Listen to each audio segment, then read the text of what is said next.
I've been getting a lot of questions lately from women who are asking me how to get their husbands to open up more, how to get them to be more vulnerable with what they need in a marriage, what they like about the marriage, and just being more vulnerable in general with them.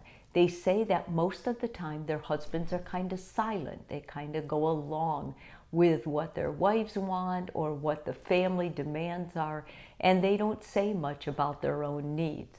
When I counsel couples in my clinic or when I see men individually in therapy, there are three areas that most men will mention when they aren't happy in a relationship.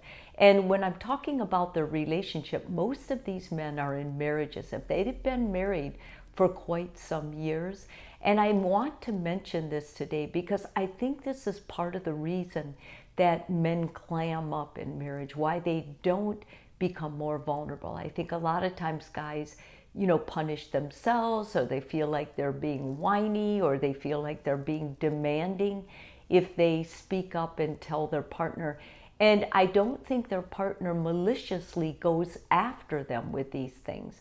I think many times wives are stressed, they feel overwhelmed, they can't do it all, they're working, they're trying to take care of the kids, they're trying to take care of the home, and it's too much. And so I think that many times we take out the brunt of our stress on our partner.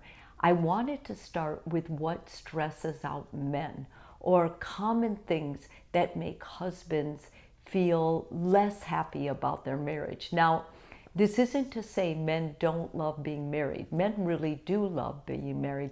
They benefit more than women, both psychologically and physically, from being married. And overall, they love the closeness of having a family that they can provide for and take care of. But when they complain, these three things come to the forefront. First of all, a lack of appreciation. Men feel like a lot of things they do don't get appreciated or even noticed by their partner. And they say that sometimes this is warranted. They feel like they should be maybe doing more, but because they aren't appreciated or they don't feel appreciated for their providing for the family, that it kind of discourages them from giving more. So if you're the spouse hearing this and you know that this is something therapists are hearing as well, it might be a really good idea to talk to your partner about this, to ask him if he feels appreciated. If he says he doesn't, ask him how you can show him more appreciation. The second one was not enough sex. Now, I think more than the physical act of sex, what men complain to me about is they feel like they've lost the intimacy, like their partner no longer wants to be with them, no longer wants to just sit with them, to cuddle with them. In other words, if their partner's too exhausted for sex, they reject all things like touch, like kissing, like just going to bed together and cuddling. And those are the things that make up for rejecting the act of sex. Men feel accepted, they feel loved, they feel nurtured when their wife has sex with them. So if you are too tired to have sex, sit down with your partner and talk about a plan. Don't make it something you can't talk about. And whatever you do, don't make it something that when he brings it up, it's a punishment. Rather, look at it that it's a way to connect. When one of you brings it up, the lack of sex, it's important that you talk about it, because otherwise your partner feels rejected. And it's okay to be too tired to have sex, to have sexual penetration, but it doesn't mean that you can't kiss, that you can't massage each other, that you can't cuddle, that you can't tell your partner, listen, I am just so stressed or so tired tonight. Can we plan it for another day this week? Because I really love that. I love that close connection, but just not tonight. When you're able to talk about refusing your partner that way, it doesn't seem so cold and it doesn't shut them down or make them feel isolated to the extent they do. And the last one is they feel like their partner is too critical.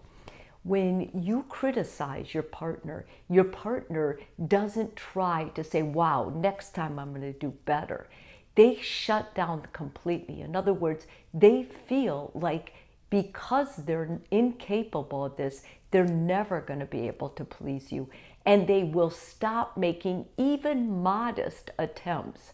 So what you need to do is when you're upset, you need to find the part of what your husband did that you're grateful for and praise that part. Acknowledge that part. Let them know you appreciate that part. And then let the rest go.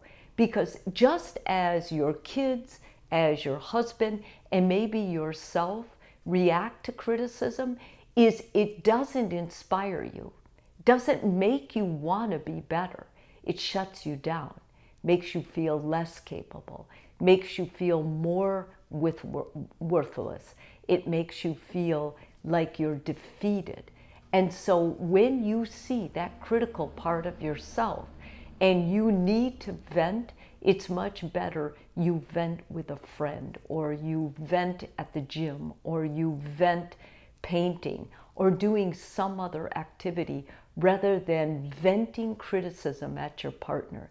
No one benefits from that. And actually, there is some research that when you are critical of anyone, it really is harmful for you too, because it brings out a side of yourself that you don't like. You end up feeling guilty about it, ashamed of it. It basically comes back and hits you. So it's a good idea to find another way to express what you like and what you don't like. And a fourth component I think is very important is your tone. When you get harsher, when you get louder, when you get more caustic with your words, that really is very harmful to their heart, to their soul, and also to yours as well. If this is helpful for you, please subscribe. And if you're already a subscriber, thank you so much.